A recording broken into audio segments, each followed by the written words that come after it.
Massive leak just exposed what Trump is about to do to North Korea, Kim Jong-un is done.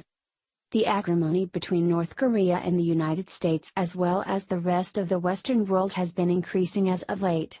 All thanks to the Kim regime's testing of intercontinental ballistic missiles, which are clear violations of United Nations as well as international laws. President Trump has not taken kindly to Kim Jong-un's threats of nuclear war, and he has prepared us for the worst possible scenario. A leak from the deep state has indicated that the president has prepared the United States and our military branches for a nuclear strike against our Korean enemy within at least a year. This is mere days after North Korea announced their so-called successful practice launch of a ballistic missile which is reportedly strong enough to hit and destroy the United States mainland.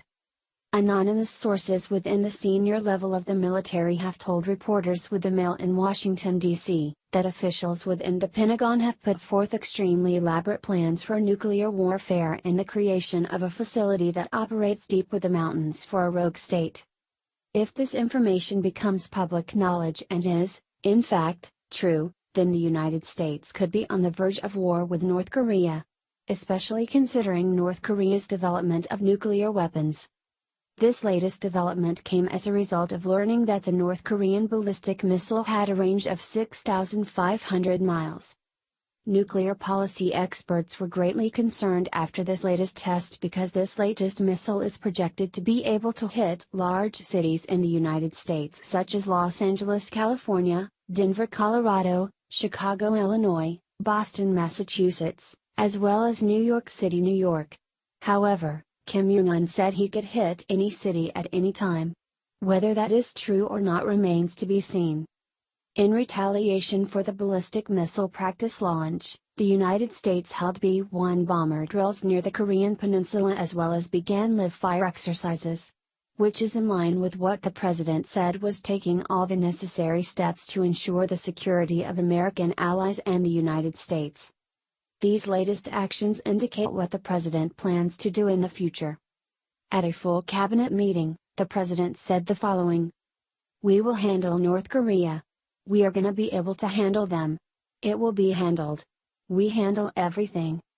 In a series of tweets on social media, the president indicated he was not pleased with China's lack of help in holding North Korea accountable and maintained that he felt North Korea's neighbor and greatest ally could have done more.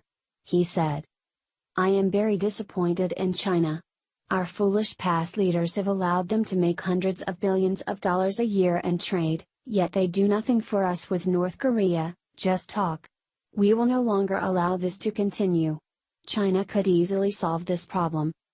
Japan's Prime Minister Shinzo Abe has responded to the latest nuclear missile test as well, stood behind President Trump when he said, "We have made consistent efforts to resolve the North Korean problem in a peaceful manner, but North Korea has ignored that entirely and escalated the situation in a one-sided way.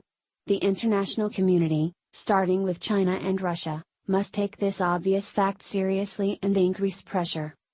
The United States United Nations Ambassador Nikki Haley, who was formerly a politician from the Carolinas, said the following about this latest nuclear attack: "The time for talk is over. The danger the North Korean regime poses to international peace is now clear to all." In another statement she said, "An additional Security Council resolution that does not significantly increase the international pressure on North Korea is of no value. It sends the message to the North Korean dictator that the international community is unwilling to seriously challenge him. China must decide whether it is finally willing to take this vital step. If anything were to happen in the Korean peninsula, the United States is in the best possible position it could be. We have allies in Japan as well as South Korea and Australia, which is not that far away. While the doors of communication have been open between Chinese officials and the Trump administration, the most concerning point of this all is that we are only aware because someone leaked this information about the president's plans to combat North Korea to the public. This is a major national security concern to have people with high-level security clearance sharing this type of classified information to the public. We are not safe if the president's plan is released because it gives North Korea the chance to try and adjust their nuclear and military policy to combat us. Instead of trying to tear the president down, what these leakers should do is work their rear ends off to try and ensure that North Korea never has the chance to even get near our borders, let alone try and send a missile our way. Share this if you want Trump to nuke Fat Boy back to the Stone Age. Follow us on Facebook at Freedom Daily.